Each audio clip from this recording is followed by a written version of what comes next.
Basically, since the last video, I think we left off with me putting or preparing to put all the Bulwarks stanchions in. The covering boards were already in, so we fiberglassed around. These have all been put back basically in the exact places they used to be in.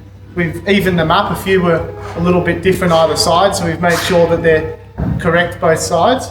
I've then gone and located and repaired all of the old pieces of Bulwark timbers, especially the scupper boards. They're all original the whole way around. We had to prepare all the outside and scrape the paint off to see the old detail, which you'll be able to see when the boat's all painted up.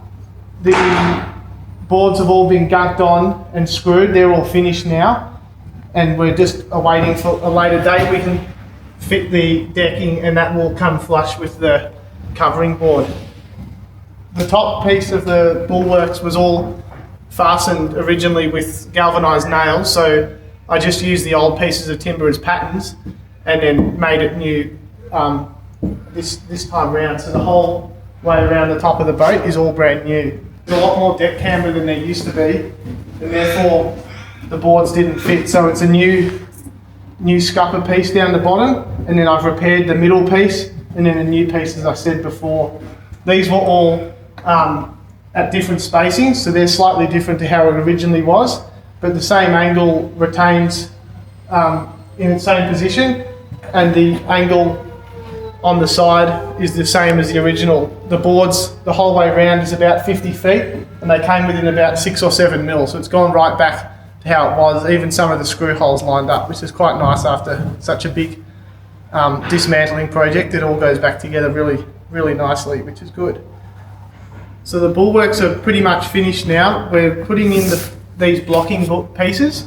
They go in between the stanchions, and that allows for extra strength when the stainless steel handrail comes through. This will get planed off on Monday, and a timber batten, hardwood batten, will go the whole way around about 3 inches down where it originally was, and that'll get fastened the whole way through. And then finally the capping piece will go on top. These blocks allow for the strength and fastening of the stainless steel right through, otherwise they'd be really wobbly. These are nearly finished now, and there's just a bit of gunk cleaning off to be done before the capping board goes on. That'll all be scarf joined on the top in the traditional way. So straight after the last video, I went into making the chafing battens, where I had to clean the outside of the covering board off and neaten the fiberglass up, which was stopping the plywood from getting water in it in its life. We then went through and measured out and spiraled the chafing battens, because they're 6 1/4 inches deep, so you can't get any edge bend in them. We made a template at the front, and I made them down on the bench. Each layer, there's 3 layers, which are all gunked together. Each layer is made of about 4 pieces of timber, and they're all done in 12-to-1 scarves. You can see a scarf just up here, and they're all staggered, so it's immensely strong. I made them down on the bench and completely shaped them with temporary screws, holding it all together. I then pulled it apart layer by layer, so there was 3 50-foot layers, and I put them on layer by layer at a time, and this first layer is screwed to the boat, the second to the first layer, and the third to the second. And then once that was on, that was just holding the batten.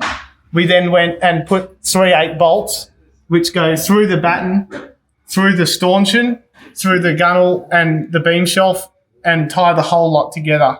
We wanted to make sure that the bolts were accessible for later down the track. If the boat was ever in an accident and the stanchion was broken, we'd be able to get to the head of the bolt for the stanchion rather than it being stuck in behind the chafing batten.